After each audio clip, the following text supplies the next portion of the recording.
नमस्कार विद्यार्थी मित्रांनो, स्वागत आहे तुमच्या सर्वांचं ध्येय अधिकारी स्पर्धा परीक्षा मंच या आपल्या यूट्यूब चॅनलवर। मित्रांनो, आपल्या चॅनलवर 2024 मध्ये होणाऱ्या राज्यसेवा पूर्व परीक्षा त्याचबरोबर संयुक्त गट ब आणि गट क पूर्व परीक्षा यांच्यासाठी मागील वर्षांच्या प्रश्नपत्रिकांची एक सिरीज सुरू आहे। तर मित्रांनो, आज आपण यामध्ये 5 नोव्हेंबर 2022 रोजी झालेला महाराष्ट्र गट क सेवा संयुक्त पूर्व परीक्षेचा पेपर पाहणार आहोत। तर मित्रांनो, जर तुम्ही राज्यसेवा किंवा गट ब आणि गट क परीक्षांसाठी तयारी करत आहात तर तुम्हाला हे PYQ पाहणं अत्यंत गरजेचं आहे, कारण या PYQ मधून तुम्हाला परीक्षेचा पॅटर्न समजेल, त्याचबरोबर रिपीट होणारे प्रश्न देखील समजतील, त्याचबरोबर ज्या प्रश्नाची माहिती आपल्याला असायला हवी त्या प्रश्नाची पूर्ण माहिती आपल्याला मिळेल। आणि मित्रांनो, या सिरीजच्या माध्यमातून आपल्याला संपूर्ण प्रश्नपत्रिकेचं आणि प्रश्नांचं स्पष्टीकरणात्मक विश्लेषण पाहायला मिळेल। तर मित्रांनो, जर तुम्ही देखील या परीक्षेसाठी तयारी करत आहात तर तुम्ही हा व्हिडिओ पूर्ण पहा आणि आवडल्यास लाईक करा। त्याचबरोबर या परीक्षेसाठी तयारी करणाऱ्या आपल्या मित्रांसोबत देखील हा व्हिडिओ शेअर करा आणि असेच व्हिडिओ पाहण्यासाठी ध्येय अधिकारी स्पर्धा परीक्षा मंच या आपल्या चॅनलला सबस्क्राईब करा। आता सुरुवात करूयात आजच्या प्रश्नपत्रिकेला। प्रश्न क्रमांक 1, 2021च्या ब्रिक्स फिल्म फेस्टिवलमध्ये खालीलपैकी कोणाला उत्कृष्ट पुरुष अभिनेत्याचा पुरस्कार मिळाला? मित्रांनो, 2021ची ब्रिक्स फिल्म फेस्टिवल आहे तो भारतामध्ये पार पडला होता आणि भारताच्या माहिती आणि प्रसारण मंत्री अनुराग सिंग ठाकूर यांनी याचं वितरण केलं होतं। तर मित्रांनो, यामध्ये सर्वोत्कृष्ट अभिनेता हा पुरस्कार धनुषला त्याच्या असुरन या चित्रपटासाठी मिळाला होता। म्हणजे आपलं उत्तर काय असेल? ऑप्शन 4 धनुष। तर मित्रांनो, यान हान या चीनमधील दिग्दर्शकाला अ लिटल रेड फ्लॉवरसाठी विशेष उल्लेख पुरस्कार मिळाला। त्याचबरोबर ब्राझिलियन अभिनेत्री लारा बोल्डोरोनी हिला ऑन व्हील्स या तिच्या चित्रपटासाठी सर्वोत्कृष्ट अभिनेत्री हा पुरस्कार मिळालेला आहे। प्रश्न क्रमांक 2, 2022 सालचे प्रतिष्ठित बोल्ट्झमन पदक प्राप्त करणारे पहिले भारतीय भौतिकशास्त्रज्ञ कोण आहेत? मित्रांनो, 2022 ला बोल्ट्झमन पदक जे की फिजिक्समध्ये दिलं जातं, फिजिक्समध्ये दिलेले योगदानासाठी दिलं जातं, ते पहिल्यांदा भारतीय व्यक्तीला मिळालं आणि ती भारतीय व्यक्ती होती मित्रांनो प्रोफेसर दीपक धर। म्हणजे ऑप्शन 1 आपलं उत्तर आहे। तर मित्रांनो, हा पुरस्कार आहे तो प्रोफेसर धर आणि अमेरिकन शास्त्रज्ञ जॉन हॉपफिल्ड यांना देण्यात आलेला होता। प्रश्न क्रमांक 3, टोकियो 2020 प्रत्यक्षात ऑगस्ट ते सप्टेंबर 2021 मध्ये झालेल्या पॅराऑलिम्पिक्स गेम्समध्ये 2 पदके जिंकणारी पहिली भारतीय महिला कोण आहे? मित्रांनो, या ठिकाणी पहा, 19 वर्षीय अवनी लेखरा ही भारताची 10 मीटर एअर रायफल स्टँडिंग खेळामधील खेळाडू आहे। तर मित्रांनो, हिने टोकियो 2020 ऑलिम्पिकमध्ये 2 पदकं जिंकली होती। म्हणजे आपलं उत्तर काय असेल? ऑप्शन 1 अवनी लेखरा। तर मित्रांनो, अवनी लेखरा ही सध्या 19 वर्षाची आहे आणि ती 11 वर्षाची असताना तिचा एक अपघात झाला होता आणि त्यामुळे तिचं अर्ध शरीर चालायचं बंद झालं होतं। तरी या सर्वांवर मात करून तिने ऑलिम्पिकमध्ये एवढं उच्चांक गाठलेला। प्रश्न क्रमांक 4, येरवडा मध्यवर्ती कारागृहातील कैद्यांसाठी 2022 मध्ये कोणती ऋण योजना प्रायोगिक तत्वावर सुरू करण्यात आली? मित्रांनो, 2022 मध्ये कारागृहातील कैद्यांसाठी कर्ज देण्यासाठी एक योजना सुरू करण्यात आली होती आणि त्या योजनेचं नाव काय होतं? जिव्हाळा योजना। तर मित्रांनो, या योजनेअंतर्गत ज्या कैद्यांना 3 वर्षांपेक्षा जास्त शिक्षा झालेली आहे त्या कैद्यांना 50,000 रुपयांचे कर्ज 7% व्याजदराने दिले जात होतं किंवा देण्यासाठी ही योजना सुरू केली होती, जेणेकरून त्यांना आपल्या अपत्यांचं शिक्षण किंवा इतर वैद्यकीय खर्च भागवता यावेत। आणि मित्रांनो, यासाठी त्यांच्याकडून कोणतेही तारण घेतलं जाणार नव्हतं। आणि मित्रांनो, या योजनेची सुरुवात ही प्रायोगिक तत्वावर येरवडा तुरुंगातून, महाराष्ट्रातील येरवडा तुरुंगातून करण्यात आली होती। म्हणजे या ठिकाणी आपलं उत्तर काय? योजना कोणती होती? ऑप्शन 4 जिव्हाळा योजना। प्रश्न क्रमांक 5, global observatory on donation and transplantation GODT या संस्थेच्या 2021च्या अहवालानुसार अवयवदान आणि प्रत्यारोपणामध्ये भारताच्या जगात टिंबटिंब क्रमांक आहे। मित्रांनो, या यादीमध्ये, यांच्या अहवालामधील प्रसिद्ध करण्यात आलेल्या यादीमध्ये अमेरिका सर्वात पुढे आहे, त्यानंतर दुसऱ्या क्रमांकाला चीन आहे आणि तिसऱ्या क्रमांकाला भारत आहे। म्हणजे या ठिकाणी आपलं उत्तर काय असेल? ऑप्शन 3 तृतीय। प्रश्न क्रमांक 6, बियॉन्ड पॉसिबल या पुस्तकाचे लेखक कोण आहेत? मित्रांनो, या ठिकाणी दिलेल्या पर्यायापैकी ऑप्शन 2 निम्सदाई पुर्जा किंवा निम्स पुर्जा किंवा निर्मल पुर्जा हे नेपाळमधील एक व्यक्ती आहे जे गिर्यारोहक आणि माजी गुरखा सैनिक आहेत।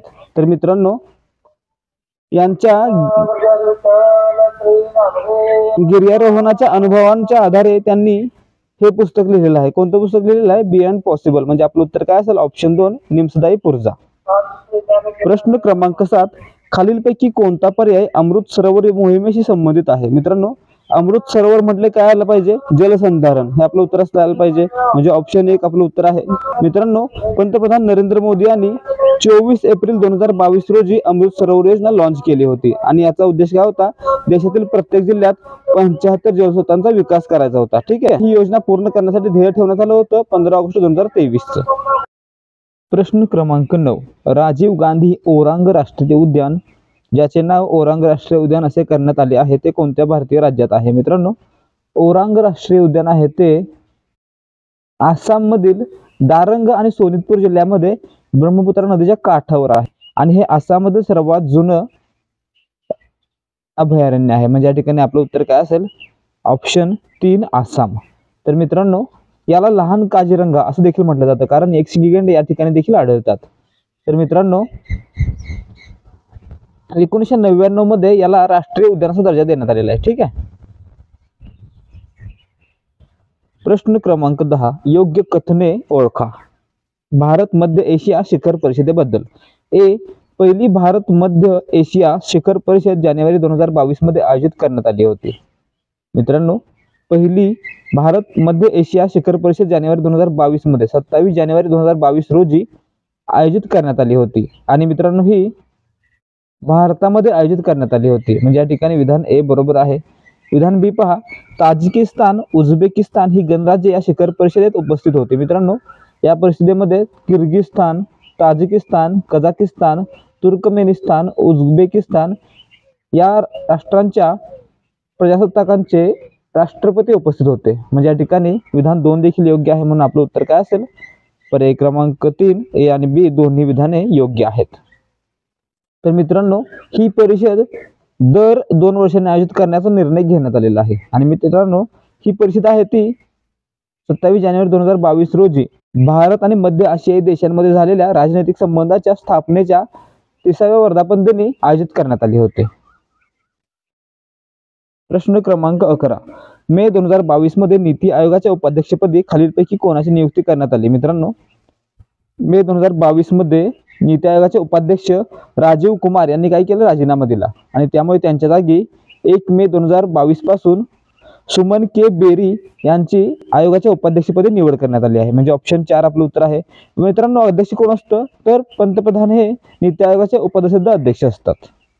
प्रश्न क्रमांक 12, खालीलपैकी कोणती संस्था शालेय मुलांसाठी यंग सायंटिस्ट प्रोग्राम युवा विज्ञानी कार्यक्रम युविका नावाचा विशेष कार्यक्रम आयोजित करत आहे?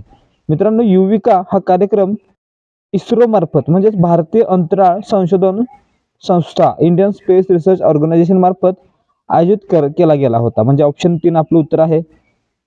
तर मित्रांनो, या कार्यक्रमामध्ये 1 मार्च 2022 पर्यंत जितके विद्यार्थी 9वी मध्ये शिकत होते त्या विद्यार्थ्यांपैकी 150 विद्यार्थ्यांची निवड करण्यात येणार होती. प्रश्न क्रमांक 13, हानिकारक कायदे हटवा व सशक्त करणारे कायदे बनवा ही कोणत्या दिवसाची थीम आहे? मित्रांनो, जगामध्ये संयुक्त राष्ट्र आणि इतर आंतरराष्ट्रीय संस्था दरवर्षी 1 मार्च हा दिवस शून्य भेदभाव दिवस म्हणजेच झिरो डिस्क्रिमिनेशन डे म्हणून साजरा करतात. तर मित्रांनो, 2022 ची झिरो डिस्क्रिमिनेशन डे ची थीम होती हानिकारक कायदे हटवा सशक्त करणारे कायदे बनवा म्हणजेच remove laws that harm create laws that empower. म्हणजे या ठिकाणी आपलं उत्तर काय असणार आहे? ऑप्शन 1 शून्य भेदभाव दिवस. तर मित्रांनो, 2022 ची थीम होती ही. 2024 ची थीम काय असणार आहे? प्रत्येकाच्या आरोग्याचे रक्षण करण्यासाठी प्रत्येकाच्या हक्कांचे रक्षण करा ही 2024 च्या शून्य भेदभाव दिवसाची थीम आहे. प्रश्न क्रमांक 14, भारतीय अवकाश संशोधन संस्थेचे म्हणजे इस्रोचे अध्यक्ष म्हणून टिंबटिंब यांची जानेवारी 2022 मध्ये नियुक्ती झाली आहे. मित्रांनो, एकाच प्रश्नपत्रिकेमध्ये इस्रोवर दुसरा प्रश्न आलेला आहे पहा. तर मित्रांनो, या ठिकाणी पहा, डॉक्टर एस सोमनाथ यांची इस्रोचे अध्यक्ष म्हणून जानेवारी 2022 मध्ये नियुक्ती करण्यात आली होती. म्हणजे ऑप्शन 2 आपलं उत्तर आहे. तर मित्रांनो, इस्रोची स्थापना आहे ती 15 ऑगस्ट 1969 रोजी झाली होती. तर मित्रांनो, एस सोमनाथ यांनी PSLV आणि GSLV च्या डेव्हलपमेंटमध्ये खूप मोठी भूमिका बजावलेली आहे आणि त्यामुळे त्यांची मित्रांनो 14 जानेवारी 2022 पासून के सिवन यांच्या जागी इस्रोचे अध्यक्ष म्हणून नियुक्ती करण्यात आली आहे, म्हणजे ऑप्शन 2 आपलं उत्तर असेल. प्रश्न क्रमांक 15. पंजाबच्या उत्पादन शुल्क विभागाने 2020 सालात अवैध दारू व्यापार संबंधित गुन्ह्यांना आळा घालण्यासाठी कोणती मोहीम सुरू केली? मित्रांनो, पंजाबच्या उत्पादन शुल्क विभागाने मोहीम सुरू केली आहे, तिचं नाव आहे ऑपरेशन रेड रोज, म्हणजेच ऑप्शन 2 आपलं उत्तर आहे. पंजाबमधील अवैध दारू व्यापाराला आळा घालणे हा याचा मुख्य उद्देश आहे. ठीक आहे. प्रश्न क्रमांक 16. खालीलपैकी कोणत्या घटनादुरुस्तीनुसार देशाचे सार्वभौमत्व आणि एकात्मता यांच्या रक्षणासाठी नागरिकांच्या मूलभूत हक्कांवर बंधने घालण्यात आली आहेत? मित्रांनो, 1963 साली 16वी घटनादुरुस्ती झाली होती. या घटनादुरुस्तीने काय करण्यात आलं तर भाषण आणि अभिव्यक्ती स्वातंत्र्यावर बंधने घालण्यात आली. कशाच्या संदर्भात तर जर राष्ट्राचे सार्वभौमत्व आणि एकात्मता यांचं रक्षण करायचं असेल तर अशा वेळी भाषण आणि अभिव्यक्ती स्वातंत्र्यावर बंधन घालता येईल अशी तरतूद करण्यात आली होती. म्हणजे या ठिकाणी आपलं उत्तर काय असेल? ऑप्शन 2. प्रश्न क्रमांक 17. राज्यघटनेच्या भाग 17 अंतर्गत 9 कलमे कोणती आहेत? मित्रांनो, राज्यघटनेच्या भाग 17 अंतर्गत 9 कलमे आहेत. कलम 343 ते कलम 351. ही सर्व कलम मित्रांनो कार्यालयीन भाषे संबंधित आहेत. म्हणजे या ठिकाणी आपलं उत्तर काय असेल? ऑप्शन 4 343 ते 351. भाग 15 मध्ये 324 ते 329 ए, भाग 16 मध्ये 330 ते 342, भाग 17 मध्ये 343 ते 351 आणि भाग 18 मध्ये कलम 352 ते 360 इतकी कलम आहेत. प्रश्न क्रमांक 18. भारताची संविधान सभा बनवण्याची मागणी इंग्रजांनी कोणत्या वर्षी मान्य केली? मित्रांनो, लॉर्ड लिनलिथगो यानं 1940 ला ऑगस्ट 1940 ला ऑगस्ट ऑफर नावाचा प्रस्ताव तयार केला आणि यामार्फत त्यांनी भारताची संविधान सभा बनवण्याची मागणी मान्य केली असं आपण म्हणू शकतो. म्हणजे या ठिकाणी आपलं उत्तर काय असेल? ऑप्शन 3 1940 ऑगस्ट ऑफर नुसार. प्रश्न क्रमांक 19. भारतीय लोक आपल्या देशाचे प्रशासन किती उत्तम प्रकारे चालवू शकतात हे पाहण्यासाठी 1930 ते 1932 दरम्यान लंडनमध्ये टिंबटिंब गोलमेज परिषदा घेण्यात आल्या. मित्रांनो, एकूण किती गोलमेज परिषदा झाल्या? 3 गोलमेज परिषदा झाल्या. पहिली गोलमेज परिषद 1930 मध्ये झाली, दुसरी गोलमेज परिषद 1931 मध्ये आणि तिसरी गोलमेज परिषद 17 नोव्हेंबर 1932 ते 24 डिसेंबर 1932 या दरम्यान झाली. म्हणजे या ठिकाणी आपलं उत्तर काय? ऑप्शन 3. तर मित्रांनो, महात्मा गांधी हे फक्त दुसऱ्या गोलमेज परिषदेला उपस्थित होते.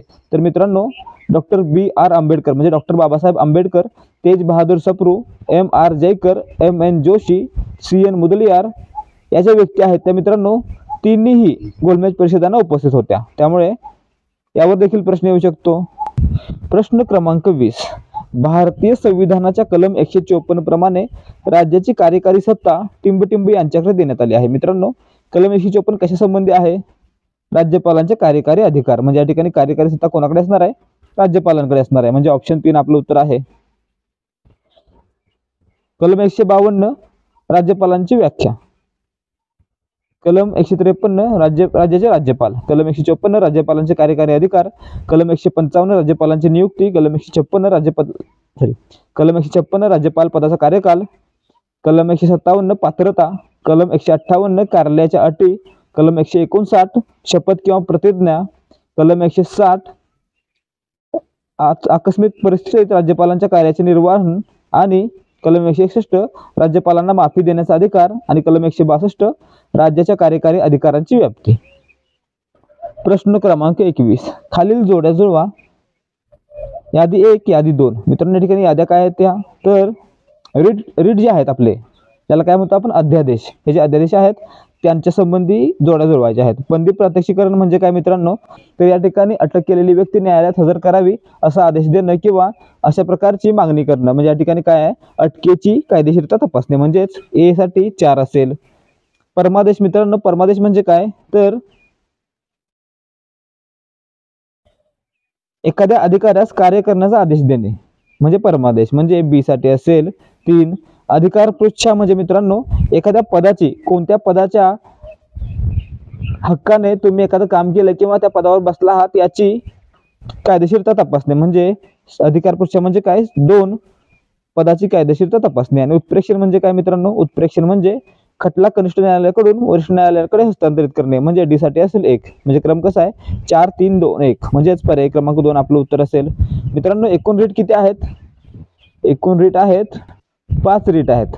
एक आहे बंदी प्रात्यक्षिकरण, दुसरा परमादेश, तिसरा मनाई, चौथा अधिकारपृच्छ आणि पाचवा उत्प्रेषण. प्रश्न क्रमांक 23. कोणत्या समितीच्या शिफारसीनुसार मूलभूत कर्तव्यांचा समावेश करण्यात आला? मित्रांनो, भारतीय राज्यघटनेच्या 42व्या घटनादुरुस्तीने 1976 साली 10 मूलभूत कर्तव्ये समाविष्ट करण्यात आली होती. आणि मित्रांनो, ती 1976 साली नेमलेल्या मूलभूत कर्तव्यांसंबंधी नेमलेल्या स्वर्णसिंग समितीच्या शिफारसीनुसार जोडण्यात आली. म्हणजे या ठिकाणी आपलं उत्तर काय असतं? ऑप्शन 3 स्वर्णसिंग समिती. मित्रांनो, ही कधीच समिती आहे? 1976 ची. आणि 1976च्या 42व्या घटनादुरुस्तीने 10 मूलभूत कर्तव्य समाविष्ट करण्यात आली. आणि मित्रांनो, 11वं मूलभूत कर्तव्य हे 2002 सालच्या 86व्या घटनादुरुस्तीने समाविष्ट करण्यात आलेला आहे. प्रश्न क्रमांक 24. खालीलपैकी कोणते काम ग्रामसेवकाचे नाही? मित्रांनो, ग्रामसेवक हा काय असतो? ग्रामपंचायतीचा आणि ग्रामसभेचा पदसिद्ध सचिव असतो.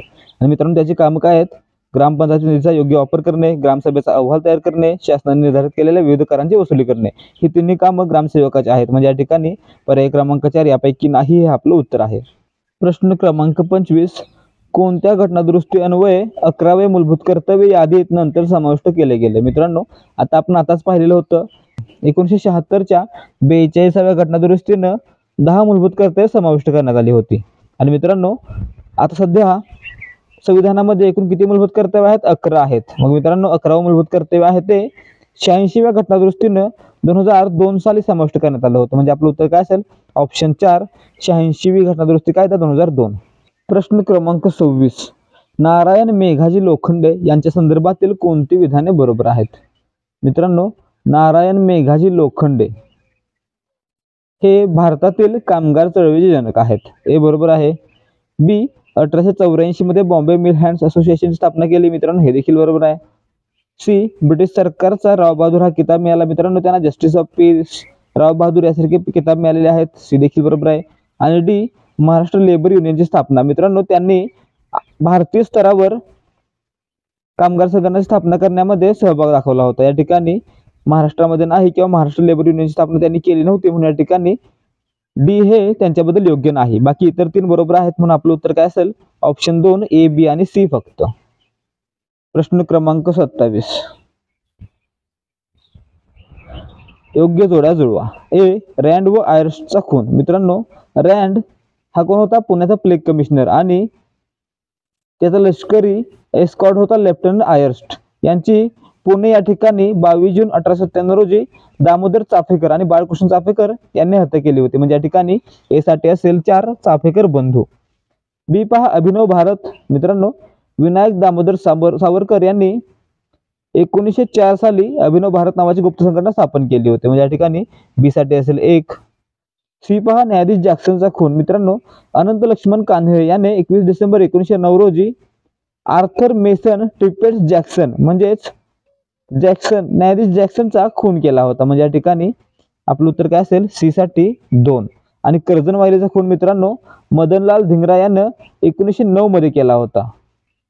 आणि तो देखील लंडन मध्ये जाऊन केला होता. म्हणजे या ठिकाणी डी साठी असेल 3. म्हणजे या ठिकाणी क्रम कसा आला आपला?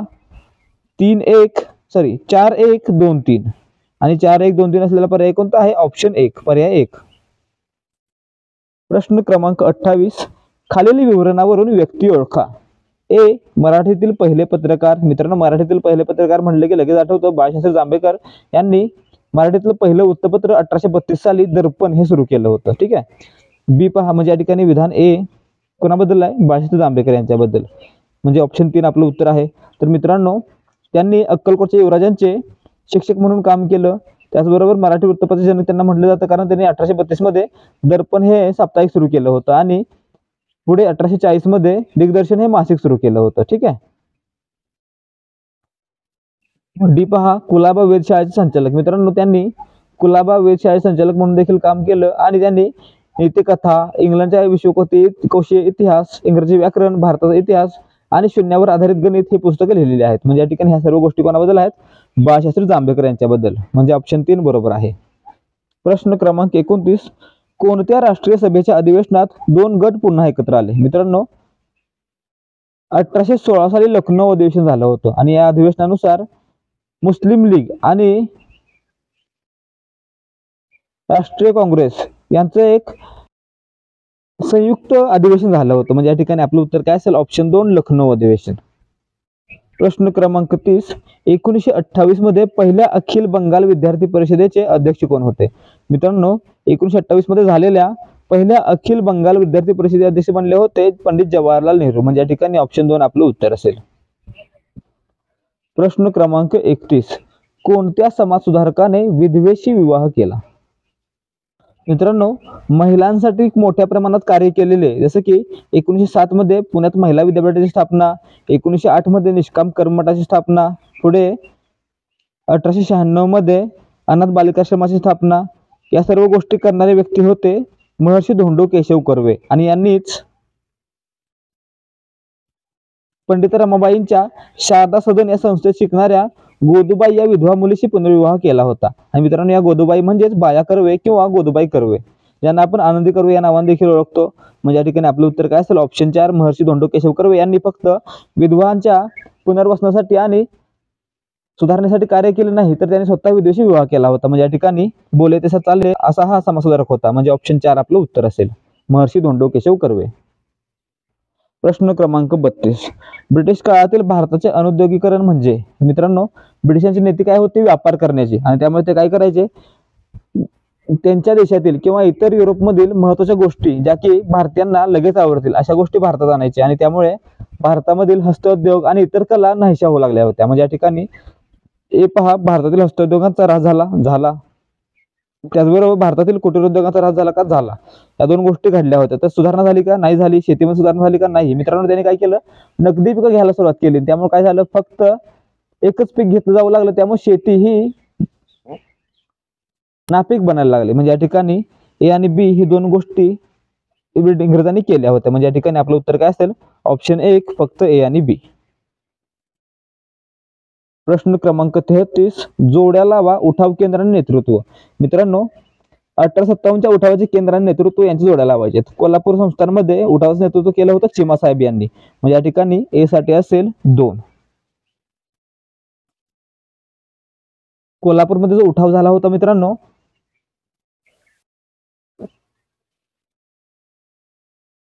कोल्हापूरमध्ये जो उठाव झाला होता मित्रांनो, तो 31 जुलै 1857च्या रात्री झाला होता. ठीक आहे. आणि हा उठाव जेकब नावाच्या अधिकाऱ्याने दडपला होता. जमखंडी या ठिकाणी मित्रांनो, जमखंडीचे राजे अप्पासाहेब पटवर्धन यांनी उठावाचं नेतृत्व केलं होतं. म्हणजे बी साठी असेल 1. औरंगाबाद या ठिकाणी मित्रांनो, फिदा अली यांनी निजामाविरुद्ध बंडाचं नेतृत्व केलं होतं. म्हणजे या ठिकाणी सी साठी असेल 4. आणि नरगुंद मित्रांनो, नरगुंद हे धारवाड मधील एक संस्थान होतं. आणि या ठिकाणी 25 मे 1857 रोजी उठाव झाला होता. आणि याचं नेतृत्व केलं होतं बाबासाहेब भावे यांनी. म्हणजे डी साठी असेल 3. म्हणजे आपला क्रम कसा आला? 2 1 4 3. म्हणजेच पर्याय क्रमांक 2 आपलं उत्तर असणार आहे. प्रश्न क्रमांक 34. अमेरिकेत जाऊन वैद्यकीय शास्त्रातील पदवी मिळवणारी देशातील पहिली भारतीय महिला कोण? मित्रांनो, अमेरिकेमध्ये जाऊन देशातील पहिली MD ची पदवी 1886 साली मिळवणारी महिला होती आनंदीबाई जोशी. म्हणजे या ठिकाणी ऑप्शन 2 आपलं उत्तर असेल. परंतु मित्रांनो, आनंदीबाई जोशी यांना जास्त वेळ डॉक्टरकी करता आली नाही. त्याच्या अगोदरच त्यांचा मृत्यू झाला, कारण त्यांना टीबी झाला होता. टीबीमुळे झालेल्या मृत्यूमुळे त्यांना फार काळ डॉक्टर म्हणून राहता आलं नाही. परंतु मित्रांनो, वैद्यकीय सेवा देणारी भारतातील पहिली महिला डॉक्टर असा प्रश्न आला तर त्या ठिकाणी आनंदीबाई जोशी हे नाव नसेल. आणि त्यामुळे त्या ठिकाणी कोणतं नाव असेल? रखमाबाई राऊत हे असेल. या गोष्टी देखील लक्षात ठेवा.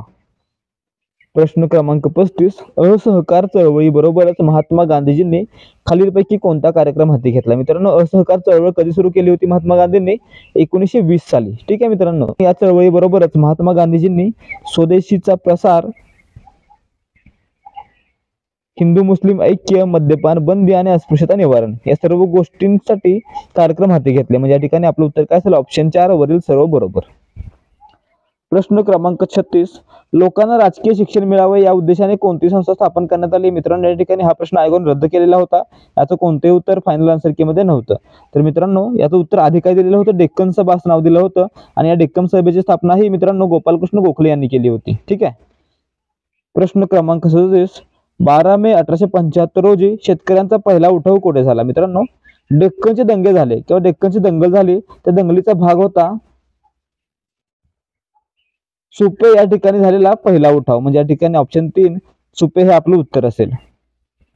प्रश्न क्रमांक 38, भारत सेवक समाजाने खालीलपैकी कोणत्या प्रसिद्ध व्यक्ती घडवण्याचे कार्य केले होते?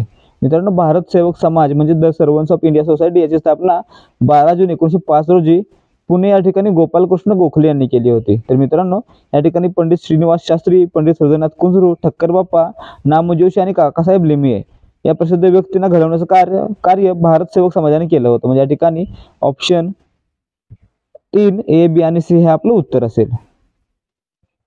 तर मित्रांनो, लोकमान्य बाळ गंगाधर टिळक यांनी गोपालकृष्ण गोखले यांना भारताचा हिरा असं म्हटलं आहे. इत्यादी गोष्टी लक्षात ठेवा. प्रश्न क्रमांक 39, मुंबई सरकारने दक्षिणेमध्ये चालू असलेल्या शेतकरी असंतोषाची चौकशी करण्यासाठी कोणते कमिशन नियुक्त केले? मित्रांनो, प्रश्न क्रमांक 39, मुंबई सरकारने दक्षिणेमध्ये चालू असलेल्या शेतकरी असंतोषाची चौकशी करण्यासाठी कोणते कमिशन नियुक्त केले? मित्रांनो, मुंबई सरकारने 1875 साली डेक्कन भागामध्ये सुरू झालेल्या डेक्कन दंगलीची चौकशी करण्यासाठी 1878 मध्ये, कधी 1878 मध्ये डेक्कन दंगल आयोगाची स्थापना करण्यात आली. ठीक आहे, म्हणजे डेक्कन रायट्स कमिशन याची स्थापना करण्यात आली. म्हणजे या ठिकाणी आपलं उत्तर असेल ऑप्शन 2. प्रश्न क्रमांक 40, 1918 मध्ये मुंबई येथील अस्पृश्यता निवारक परिषदेचे अध्यक्ष कोण होते? मित्रांनो, याचं उत्तर आहे पर्याय क्रमांक 3 सयाजीराव गायकवाड. मित्रांनो, यांनी शिक्षणासाठी, गरिबांसाठी, त्याचबरोबर दीनदुबळ्यांची उन्नती, न्यायिक आणि कृषी आणि सामाजिक सुधारणा यामध्ये खूप मोठं कार्य केलं. त्याचबरोबर डॉक्टर बाबासाहेब आंबेडकर यांना शिकवण्यात आणि उच्च शिक्षणासाठी शिष्यवृत्ती देण्यात यांचाच देखील हात होता. त्याचबरोबर डॉक्टर बाबासाहेब आंबेडकर यांना शिकवण्यात देखील सयाजीराव गायकवाड यांचा हात होता. तसेच लोकशिक्षणासाठी त्यांनी श्री सयाजी साहित्यमाला आणि श्री सयाजी बाल ज्ञानमाळा सुरू केल्या होत्या. आपलं उत्तर काय? ऑप्शन 3. प्रश्न क्रमांक 41, खालीलपैकी कोणत्या राज्याचे भौगोलिक क्षेत्र जास्त आहे? मित्रांनो, भौगोलिक क्षेत्र जास्त आहे म्हणजे काय? क्षेत्रफळ जास्त आहे. क्षेत्रफळ दृष्टीने आपल्याला राज्यांचा क्रम माहित असेल. सर्वात मोठं राज्य आहे राजस्थान, दुसरं आहे मध्य प्रदेश, तिसरं आहे महाराष्ट्र, चौथं आहे उत्तर प्रदेश. म्हणजे या ठिकाणी पहा आपला क्रम कसा आला. राजस्थान 3,42,239 चौरस किलोमीटर. म्हणजे या ठिकाणी आपलं उत्तर काय आहे? सर्वाधिक क्षेत्रफळ कोणाचं? राजस्थानचं, ऑप्शन 1. तर मित्रांनो, त्यानंतर मध्य प्रदेशचं क्षेत्रफळ आहे, त्यानंतर महाराष्ट्राचं क्षेत्रफळ आहे. महाराष्ट्राचा क्षेत्रफळा दृष्टीने भारतामध्ये 3रा क्रमांक लागतो. इत्यादी गोष्टी लक्षात ठेवा. प्रश्न क्रमांक 42, खालीलपैकी कोणत्या राज्याच्या सीमा या 2 देशांना लागू आहेत? मित्रांनो, खाली जी राज्य दिलेली आहे ते 7 सिस्टर्स पैकी आहेत आणि त्यापैकी पहा मिझोरम हे राज्य आहे. याची सीमा बांगलादेश आणि म्यानमार या 2 देशांना लागते. म्हणजे या ठिकाणी आपलं उत्तर काय असेल? 2 देशांना सीमा लागणार राज्य कोणतं आहे? मिझोरम आहे. म्हणजे ऑप्शन 3 आपलं उत्तर आहे. मित्रांनो, मिझोरम क्षेत्रफळ किती आहे? 21,081 चौरस किलोमीटर इतके क्षेत्रफळ आहे. तर मित्रांनो, 1987 साली भारताचं 23वे राज्य म्हणून करण्यात आले होते. कधी? 1987. प्रश्न क्रमांक 43, जोडाजुळवा लोहपोलाद उद्योग आणि राज्य. मित्रांनो, ए पहा बोकारो हा लोहपोलाद उद्योग आहे तो मित्रांनो बिहार या राज्यामध्ये आहे. म्हणजे या ठिकाणी ए साठी असेल 4. बी पहा दुर्गापूर.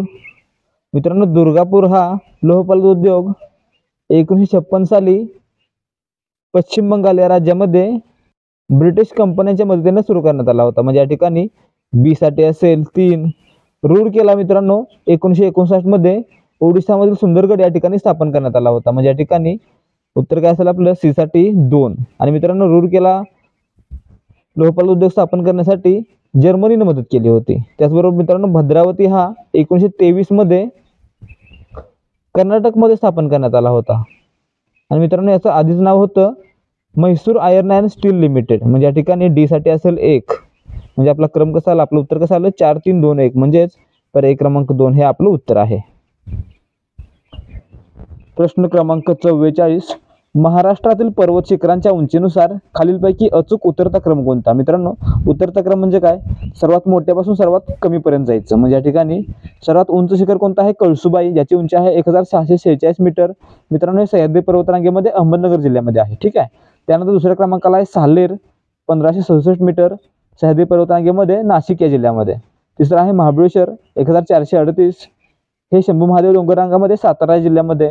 त्यानंतर हरिश्चंद्रगड 1424, हरिश्चंद्र पर्वतरांगेमध्ये अहमदनगर या जिल्ह्यामध्ये. तर मित्रांनो पर्यायामध्ये आलेलं त्र्यंबकेश्वर हे 1304 मीटर उंच आहे आणि सातमाळा पर्वतरांगेमध्ये नाशिक या जिल्ह्यामध्ये आहे.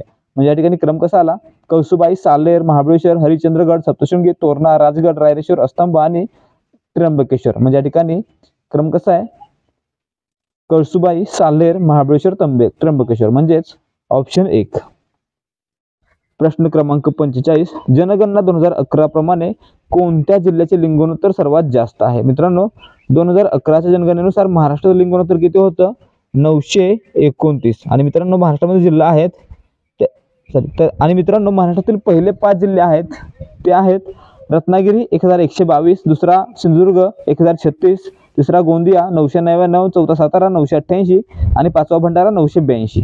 म्हणजे या ठिकाणी सर्वाधिक कोणत्या जिल्ह्याचा आहे, तर रत्नागिरी जिल्ह्याचा आहे. तर मित्रांनो या ठिकाणी पर्यायामध्ये आलेल्या जिल्ह्यापैकी कोणता जिल्हा आहे, सातारा हा जिल्हा आहे. म्हणजे आपलं उत्तर काय असेल, ऑप्शन 1 सातारा. लिंग गुणोत्तर किती आहे, 988.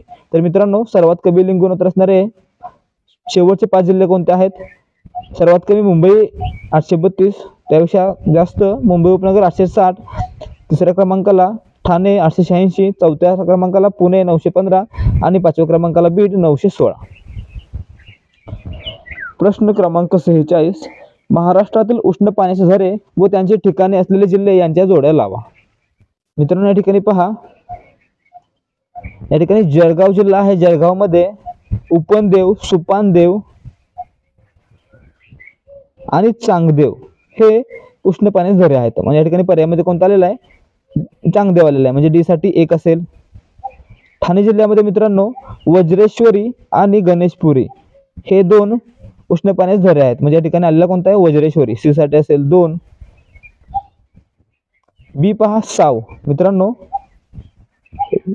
तिसरं पहा रायगड. मित्रांनो रायगड जिल्ह्यामध्ये साव आणि काडे हे 2 उष्ण पाण्याचे झरे आहेत. म्हणजे या ठिकाणी बी साठी असेल 3. आणि मित्रांनो अमरावती जिल्ह्यामध्ये सालबर्डी नावाचा उष्ण पाण्याचे झरे आहेत. म्हणजे या ठिकाणी ए साठी असेल 4. म्हणजे क्रम कसा आला आपला, 4 3 2 1. म्हणजेच पर्याय क्रमांक 4 हे आपलं उत्तर असेल. तर मित्रांनो इतर पहा, नांदेड या जिल्ह्यामध्ये उनकेश्वर, धुळे या जिल्ह्यामध्ये दर्वीपूर, रत्नागिरी जिल्ह्यामध्ये राजापूर आणि उन्हावरे इत्यादी उष्ण पाण्याचे झरे आहेत.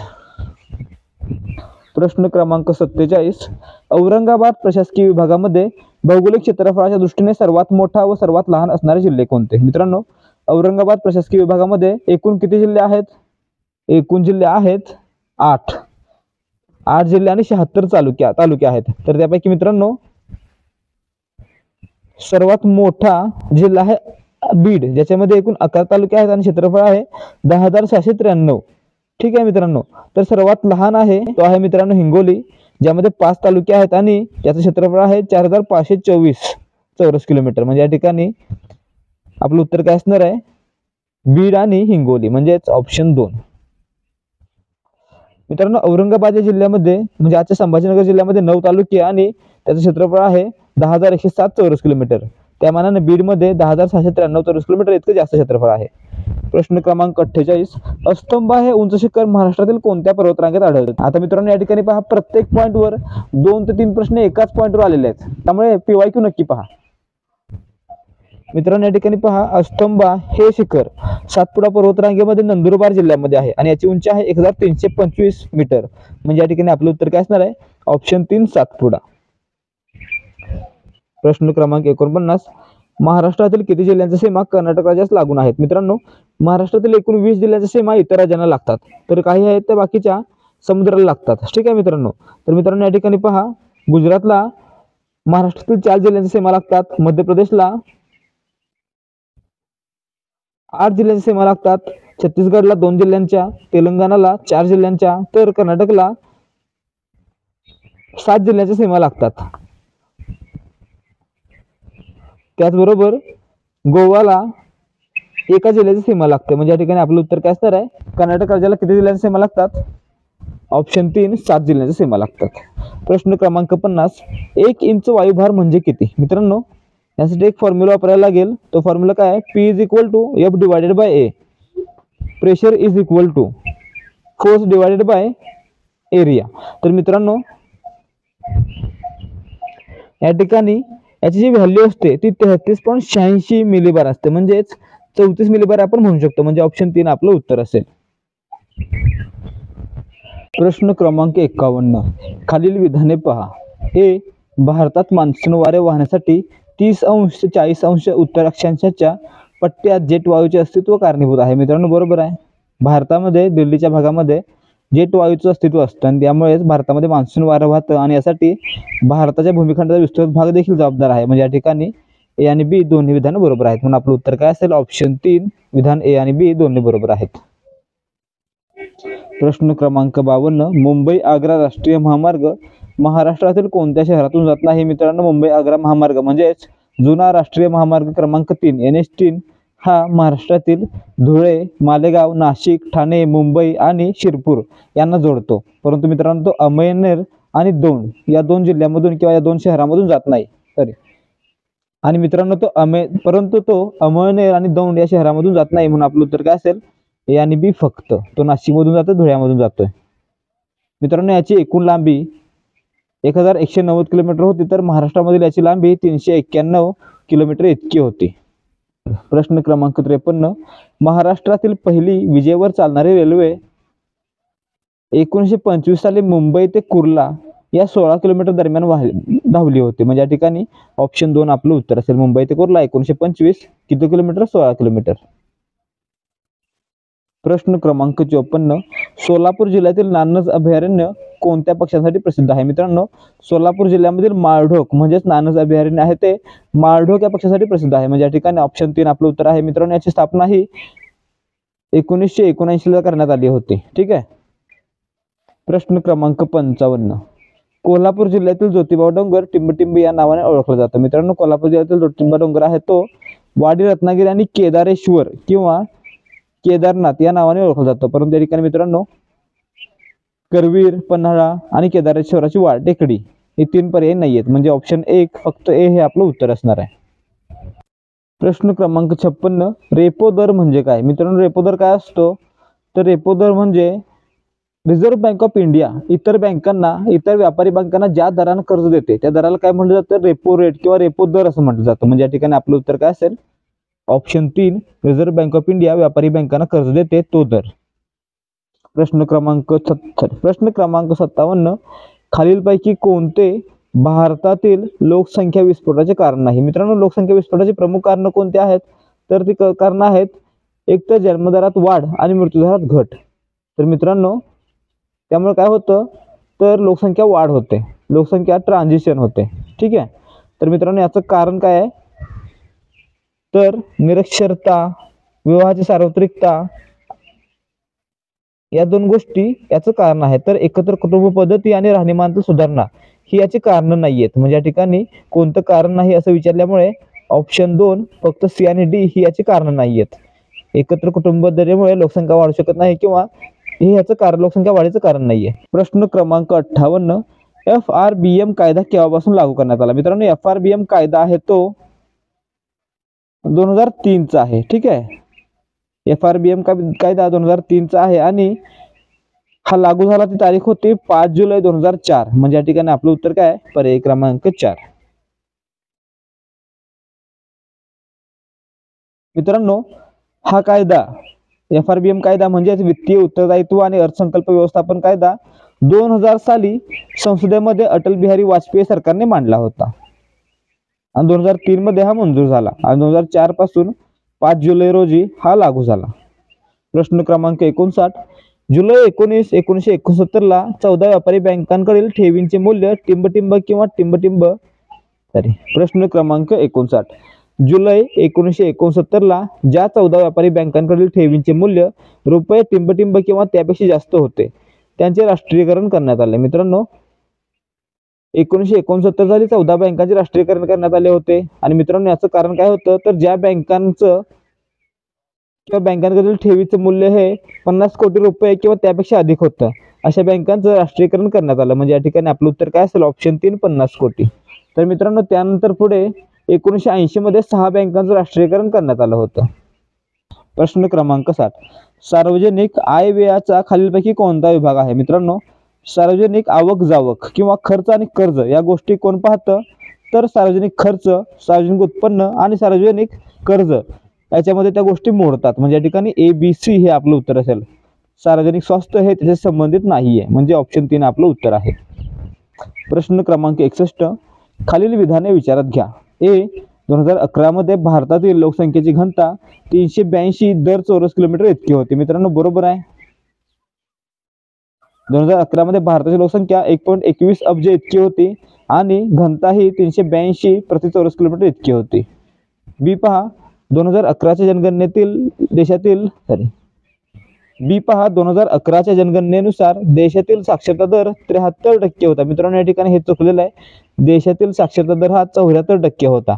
आणि सी पहा, देशातील लिंग गुणोत्तर प्रमाण महिलांच्यासाठी नेहमी अनुकूल राहिले आहे. मित्रांनो देशातील लिंग गुणोत्तर प्रमाण आहे ते महिलांसाठी नेहमी निगेटिव्ह राहिलेलं आहे, अनुकूल नव्हतं. म्हणजे या ठिकाणी सी देखील चुकलेलं आहे. म्हणजे या ठिकाणी असत्य विधाने ओळखायचे आहेत, म्हणून आपलं उत्तर काय असेल, बी आणि सी हे विधान सत्य आहे, तर फक्त ए विधान हे सत्य आहे, म्हणजेच पर्याय क्रमांक 3.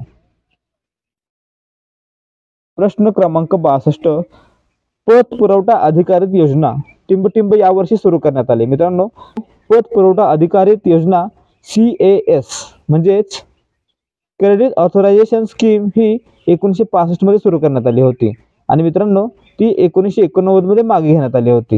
म्हणजे या ठिकाणी आपलं उत्तर काय असणार आहे, पर्याय क्रमांक 4 नोव्हेंबर 1965 ला ती सुरू केली आणि पुढे 1989 मध्ये ती पुन्हा मागे घेतली होती. तर मित्रांनो ही जी योजना होती त्यानुसार काय केलं जायचं, तर सर्व व्यावसायिक बँकांना कर्जदाराला 1 कोटी किंवा त्याहून अधिक कर्ज मंजूर करण्यापूर्वी RBI कडून परवानगी घ्यावी लागत होती. अशी तरतूद या पतपुरवठा अधिकारित योजनेची होती. तर मित्रांनो 1989 मध्ये रद्द करण्यात आली होती. प्रश्न क्रमांक 63, नाणे बाजारातील निधीच्या कमतरतेचे खालीलपैकी कारण कोणते. मित्रांनो नाणे बाजारामध्ये निधीची कमतरता असेल तर त्यासाठी कारण कोणतं असेल, अपुरी बचत हे कारण असेल, म्हणजेच ऑप्शन 1 आपलं उत्तर असेल. प्रश्न क्रमांक 64, राज्य सरकारच्या भांडवली प्राप्तीत टिंबटिंब याचा समावेश असतो. मित्रांनो भांडवली प्राप्ती म्हणजे काय, तर जी रक्कम राज्याकडे रोख येते त्याला भांडवली प्राप्ती म्हटलं जाईल. म्हणजे मित्रांनो बाजारी कर्ज, केंद्र सरकारकडून उचल घेणे आणि लोकांची अल्पबचत व भविष्य निर्वाह निधी म्हणजे PF या सर्व आहेत त्या काय आहेत, भांडवली प्राप्तीमध्ये येतात. परंतु मित्रांनो केंद्र सरकारकडून GSTचा जो वाटा येतो तो भांडवली प्राप्तीमध्ये येत नाही. म्हणजे या ठिकाणी ABC हे आपलं उत्तर असेल, म्हणजेच पर्याय क्रमांक 3 फक्त ABC. प्रश्न क्रमांक 65, कोणत्याही शासनाच्या सार्वजनिक खर्चाची प्रवृत्ती पुढील प्रमाणे असते. मित्रांनो कोणत्याही शासनाची सार्वजनिक खर्चाची प्रवृत्ती आहे ती दरवर्षी किंवा दर अर्थसंकल्पामध्ये वाढत असते. म्हणजे या ठिकाणी आपलं उत्तर काय असेल, पर्याय क्रमांक 2 वाढता. प्रश्न क्रमांक 66, गरिबीच्या मुद्द्यांचे पुनर्परीक्षण करण्यासाठी 2011-12 मध्ये कोणती समिती नेमण्यात आली होती. मित्रांनो 2011-12 मध्ये गरिबीच्या मुद्द्यांचं पुनर्निरीक्षण करण्यासाठी रंगराजन समिती नेमण्यात आली होती. म्हणजे या ठिकाणी आपलं उत्तर काय असेल, ऑप्शन 4. प्रश्न क्रमांक 67, ग्रामीण भागातील भारतीय माणसाला दररोजच्या आहारातून किती उष्मांकाची गरज असते. मित्रांनो भारतीय आयुर्विज्ञान अनुसंधान परिषद म्हणजे ICMR च्या तरतुदीनुसार किंवा त्यांच्या अहवालानुसार किंवा त्यांनी निर्दिष्ट केल्याप्रमाणे ग्रामीण भागातील व्यक्तीला दररोज 2400 कॅलरी आणि शहरी भागातील व्यक्तीला दररोज 2100 कॅलरी उष्मांक मिळाला पाहिजे. म्हणजे या ठिकाणी आपलं उत्तर काय असेल, पर्याय क्रमांक 2 2400 कॅलरी. जर शहरी भागासाठी विचारलं असतं तर 2100 कॅलरी. प्रश्न क्रमांक 68, भारतात मौद्रिक धोरण कोणत्या वित्तीय संस्थेमार्फत राबवले जाते. मित्रांनो भारतामध्ये जे मौद्रिक धोरण असतं ते भारतीय रिझर्व्ह बँकेकडून राबवलं जातं. म्हणजे या ठिकाणी आपलं उत्तर काय असेल, पर्याय क्रमांक 4. प्रश्न क्रमांक 69, राष्ट्रीय तेलबिया विकास प्रकल्प टिंबटिंब या वर्षात सुरू करण्यात आला. मित्रांनो राष्ट्रीय तेलबिया विकास प्रकल्प NODP national oil seeds development project हा 1985-86 या वर्षामध्ये सुरू करण्यात आला होता. म्हणजे ऑप्शन 3 आपलं उत्तर असेल. प्रश्न क्रमांक 70, खालील विधाने विचारात घ्या. रिझर्व्ह बँक ऑफ इंडिया भाववाढीच्या काळात महाग चलन नीतीचा वापर करते. मित्रांनो ज्यावेळी भाववाढ झालेली असते तेव्हा रिझर्व्ह बँक ऑफ इंडिया काय करते, तर चलनाचा दर देखील वाढवते, म्हणजे महाग चलन नीतीचा वापर करते. म्हणजेच ए बरोबर आहे. बी पहा, रिझर्व्ह बँक ऑफ इंडिया भाव घटीच्या काळात स्वस्त चलन धोरणाचा वापर करते. मित्रांनो हे देखील बरोबर आहे. रिझर्व्ह बँक ऑफ इंडिया जेव्हा भाव घट झालेली असते किंवा दर कमी झालेले असतात तेव्हा काय करते, चलनाचा दर देखील कमी करते, म्हणजे बी देखील बरोबर आहे. सी पहा, रिझर्व्ह बँक ऑफ इंडियाने 1951 मध्ये बँक दर 3% इतका करून स्वस्त चलन धोरण सुरू केले. मित्रांनो 3 देखील बरोबर आहे. 1951 मध्ये रिझर्व्ह बँकेने 3% या बँक दरासह स्वस्त चलन धोरणाची सुरुवात केली होती. म्हणजे तिन्ही विधान बरोबर आहेत, म्हणून आपलं उत्तर काय असेल, पर्याय क्रमांक 4 वरील सर्व विधाने बरोबर आहेत. प्रश्न क्रमांक 71, कोणत्याही वाहनाचा वेग जाणून घेण्यासाठी टिंबटिंब वापरली जाते. मित्रांनो कोणत्याही वाहनाचा वेग जाणून घेण्यासाठी एडी करंट्स म्हणजे गतिमापक यंत्र याचा वापर केला जातो, म्हणजेच ऑप्शन 1 आपलं उत्तर असेल. प्रश्न क्रमांक 73, जेव्हा जेव्हा ध्वनीचा स्रोत आणि निरीक्षक यांच्यात सापेक्ष गती असते तेव्हा स्रोताद्वारे उत्सर्जित होणाऱ्या ध्वनीच्या वारंवारतेत आणि निरीक्षकाद्वारे ऐकल्या जाणाऱ्या ध्वनीच्या वारंवारतेत बदल दिसून येतो, याला टिंबटिंब म्हणतात. मित्रांनो याला काय म्हटलं जातं, डॉपलर इफेक्ट म्हटलं जातं. ऑप्शन 3 आपलं उत्तर असणार आहे. यावेळी काय होतं, जेव्हा स्रोत आणि ध्वनी जेव्हा यामध्ये काय असतं, स्रोत आणि ध्वनी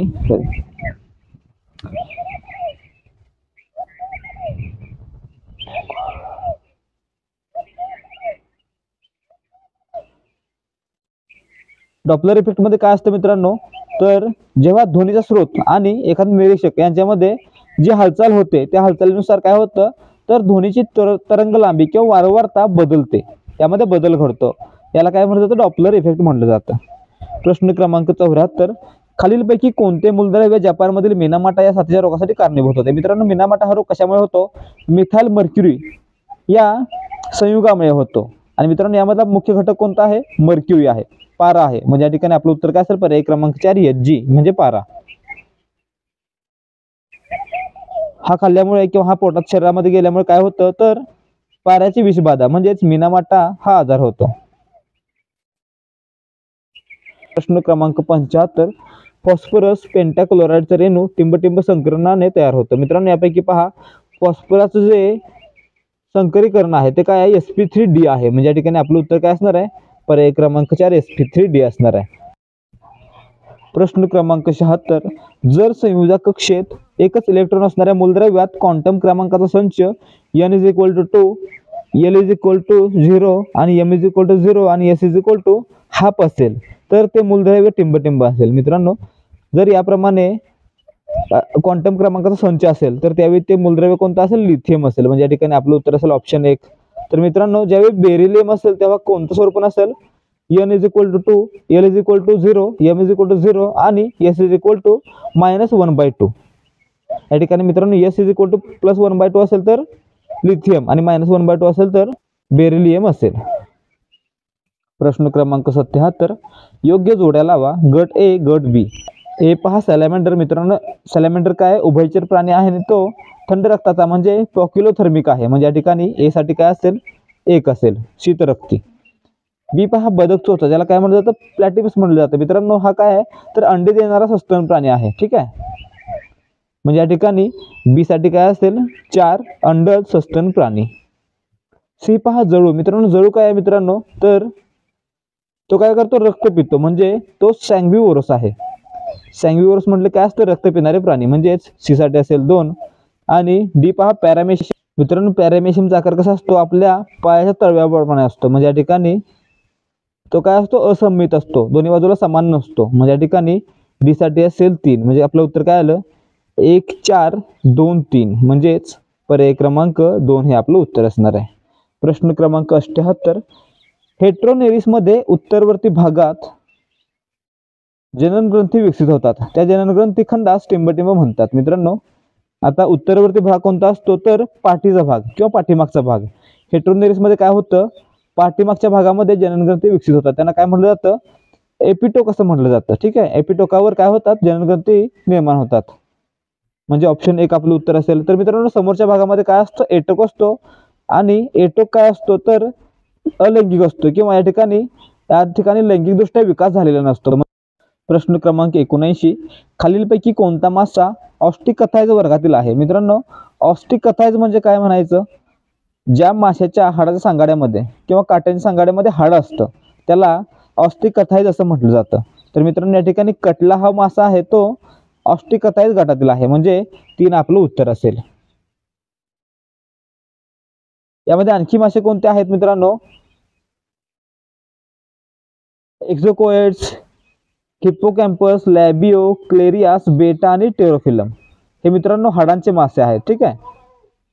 त्याचबरोबर shark, stingray, electric ray, sawfish आणि ग्रेट व्हाईट शार्क हे कॉन्ड्रिकथाइडचे उदाहरण आहेत. प्रश्न क्रमांक 80. कडुलिंबामध्ये टिंबटिंब नावाचे कीटकनाशक असते. मित्रांनो, कडुलिंबाचं शास्त्रीय नाव म्हणजे वैज्ञानिक नाव आहे आझादिरक्ता इंडिका. म्हणजे या ठिकाणी याच्यामध्ये असणारं जे कीटकनाशक आहे, जे कीटकांना मारण्यासाठी वापरलं जातं, त्याचं नाव आहे ॲझाडिरेक्टिन. म्हणजे आपलं उत्तर काय असेल? ऑप्शन बी, म्हणजेच पर्याय क्रमांक 2 बी फक्त. मित्रांनो, DDT हे कृत्रिम कीटकनाशक आहे. ठीक आहे. आणि ऑल्ड्रिन हे देखील कृत्रिम कीटकनाशक आहे. हे कडुलिंबामध्ये सापडत नाही. त्याचबरोबर BHC हे बेन्झिन हेक्झाक्लोराइड आहे. हे कीटक मारण्यासाठी कीटकनाशक म्हणून वापरले जाते. प्रश्न क्रमांक 81. फळ उत्पन्न न करणाऱ्या झाडाला काय म्हणतात? मित्रांनो, ज्या झाडाला फळ येत नाही त्याला काय म्हटलं जातं? तर त्याला इंग्लिशमध्ये मित्रांनो एकार्पस म्हणजे अकार्यक्षम असं म्हटलं जातं. म्हणजे या ठिकाणी ऑप्शन 1 फक्त ए हे आपलं उत्तर असणार आहे. प्रश्न क्रमांक 82. पुढील विधानांचा विचार करा. विधान 1. बॅसिलस थुरिंगिएन्सिस हे एक मायक्रोबियल कीटकनाशक आहे. मित्रांनो, या ठिकाणी पहा, बॅसिलस थुरिंगिएन्सिस हे एक मायक्रोबियल कीटकनाशक आहे का? तर आहे. हे एक सूक्ष्म जंतुनाशक आहे. विधान 2 पहा, बेवरिया बासियाना ही बुरशी कीटकनाशक म्हणून वापरले जाते. मित्रांनो, दुसरं देखील बरोबर आहे. म्हणजे या ठिकाणी आपलं उत्तर काय असणार आहे? दोन्ही विधाने बरोबर आहेत. म्हणजेच पर्याय क्रमांक 4 हे आपलं उत्तर असणार आहे. प्रश्न क्रमांक 83. मलेरिया या आजारावर प्रभावी लस निर्माण करण्यासाठी अडथळा निर्माण होत आहे. कारण? मित्रांनो, याची 2 कारणं आहेत. या ठिकाणी प्लाझ्मोडियम या जीवाणूमुळे, या बॅक्टेरियामुळे काय होतं? मलेरिया होतं. परंतु मित्रांनो, हा पेशीमध्ये लपून जातो आणि त्यामुळे काय होतं मित्रांनो? तो रोगप्रतिकारकांना सापडत नाही. म्हणजे या ठिकाणी ऑप्शन 1 हे बरोबर उत्तर आहे. तर मित्रांनो, 2 पहा, प्लाझ्मोडियम हा पृष्ठभागावरचे प्रथिने बदलतो. मित्रांनो, बरोबर आहे. हे देखील प्लाझ्मोडियम आहे तो आपल्या पृष्ठभागावरील प्रथिने बदलतो, जेणेकरून रोगप्रतिकारकांना त्याला ओळखणे थोडं अवघड पडतं. म्हणजे या ठिकाणी दोन्ही विधानं बरोबर आहेत, 1 आणि 2. म्हणजे आपलं उत्तर काय असणार आहे? पर्याय क्रमांक 4 हे आपलं उत्तर असणार आहे. 1 आणि 2 दोन्ही. प्रश्न क्रमांक 84. खालीलपैकी कोणत्या प्रकारच्या पांढऱ्या रक्तपेशीची टक्केवारी निरोगी मनुष्याच्या रक्तामध्ये सर्वात कमी असते? मित्रांनो, आता या ठिकाणी पहा, पांढऱ्या पेशीमध्ये 4 प्रकारच्या इतर पेशी असतात. ठीक आहे. त्या कोणत्या आहेत? तर त्या आहेत लिम्फोसाइट्स, मोनोसाइट्स, इसिनोफिल्स आणि बेसोफिल्स. तर मित्रांनो, यापैकी पहा, बेसोफिल्स आहेत या मानवी रक्तामध्ये 1% पेक्षा कमी असतात. इसिनोफिल्स आहेत त्या मित्रांनो मानवी रक्तामध्ये 1 ते 3% असतात. मोनोसाइट ह्या 3 ते 9% तर लिम्फोसाइट्स या 25 ते 35% असतात. म्हणजे या ठिकाणी सर्वात कमी कोण आहेत? बेसोफिल्स आहेत. म्हणजे आपलं उत्तर काय असेल? पर्याय क्रमांक 4. प्रश्न क्रमांक 85. इन्सुलिन रक्तातील साखरेचे प्रमाण कसे कमी करते? मित्रांनो, या ठिकाणी ते काय करतं? रक्तातील साखर शोषून घेतं, ग्लायकोजन तयार करतं, प्रथिन संश्लेषण करतं आणि चरबीची साठवण करतं. म्हणजे या ठिकाणी आपलं उत्तर काय असणार आहे? पर्याय क्रमांक 4 ए, बी, सी आणि डी वरील सर्व विधाने बरोबर आहेत. प्रश्न क्रमांक 86. उपलब्ध असलेल्या विदेतून एका शहरातील रस्त्यांवरील विविध वर्गवारीच्या वाहनांचा परिणामी झालेल्या प्रदूषणाचे प्रमाण पुढील प्रमाणे उघड झाले आहे. खाजगी 4 चाकी गाड्या सर्वात जास्त प्रदूषण करतात. मित्रांनो, लक्षात ठेवा, या ठिकाणी सगळ्यात जास्त प्रदूषण कोण करतं? खाजगी 4 चाकी गाड्या. ठीक आहे. त्या खालोखाल बस, ट्रक आणि शेवटी 2 चाकी वाहने प्रदूषण करतात. म्हणजे या ठिकाणी खाजगी 4 चाकी वाहनानंतर बस, त्यानंतर ट्रक आणि त्यानंतर 2 चाकी वाहने प्रदूषण करतात.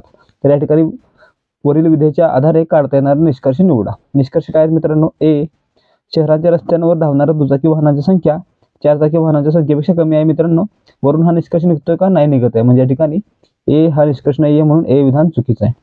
बी पहा, एका खाजगी वाहनामुळे होणारे प्रदूषण कोणत्याही एका बसमुळे होणाऱ्या प्रदूषणापेक्षा जास्त आहे. मित्रांनो, बरोबर आहे. सर्वाधिक प्रदूषण खाजगी वाहनामुळे, त्यानंतर बस, त्यानंतर ट्रक आणि त्यानंतर दुचाकी. यामुळे विधान बी बरोबर आहे. म्हणजेच फक्त विधान बी हा निष्कर्ष काढता येतो. पर्याय क्रमांक 3 आपलं उत्तर असणार आहे. प्रश्न क्रमांक 87. नियमित अंतरावर दिव्याचे खांब असलेल्या एका रस्त्यावरून एक व्यक्ती चालली आहे. पहिल्या खांबापासून 4थ्या खांबापर्यंत पोहोचण्यात व्यक्तीला 6 मिनिटे लागतात. जर याच गतीने ही व्यक्ती सतत 20 मिनिटे चालली तर ती कितव्या स्तंभापाशी बसेल? आता मित्रांनो या ठिकाणी पहा, हे 2 खांब आहेत. खांब 2 असतील तर अंतर किती आहे? 1 आहे. ठीक आहे. 3 खांब असतील तर अंतर किती? 2. 4 खांब असतील तर अंतर 3 असेल. म्हणजे या ठिकाणी 4थ्या खांबापर्यंत पोहोचण्याला व्यक्तीला 6 मिनिटं लागलेले आहेत. म्हणजे त्याला 3 अंतर पार करण्याला 6 मिनिटं लागलेले आहेत. मग 1 खांब पार करायला किती वेळ लागेल? तिला 6 भागिले 3 बरोबर 2 मिनिटं इतका वेळ लागेल. एका खांबाला 2 मिनिटं इतका वेळ लागेल. मग मित्रांनो या ठिकाणी एकूण किती खांब आहेत हे आपल्याला काढायचं आहे, किंवा कोणत्या खांबापाशी ती पोहोचणार आहे हे आपल्याला काढायचं आहे. मग या ठिकाणी ती व्यक्ती किती मिनिटं चालले? 20 मिनिटं चालते. ठीक आहे. 20 मिनिटं चालते म्हणजे 20 भागिले 2 आपल्याला काय मिळेल? एकूण अंतर मिळेल. म्हणजे 20 भागिले 2 बरोबर 10 मिळतं. तिनं 10 अंतर चाललं तर मित्रांनो 2 खांबाच्या मध्ये 1 अंतर आहे, 3 खांबाच्या मध्ये 2, त्याप्रमाणे 11 खांबाच्या मध्ये 10 हे अंतर असेल. म्हणजे या ठिकाणी ती व्यक्ती कोणत्या खांबापाशी असेल? 11व्या खांबापाशी असेल. म्हणजेच ऑप्शन 2 आपलं उत्तर असेल. नसेल समजत तर या ठिकाणी पहा, हा पहिला खांब, दुसरा खांब, तिसरा खांब, चौथा खांब, 5वा खांब, 6वा खांब, 7वा खांब, 8वा खांब, 9वा खांब, 10वा खांब आणि 11वा खांब. या ठिकाणी हे एक अंतर, हे 2, हे 3, हे 4, हे 5, 6, 7, 8, 9, 10 हे 10 अंतर झालं. ठीक आहे. ती व्यक्तीने 10 अंतर कापली तेव्हा ती 11व्या खांबापाशी पोहोचली असेल. प्रश्न क्रमांक 88, प्रोटीन्सचा उत्तम स्रोत असल्यामुळे माशांना वाढती मागणी आहे.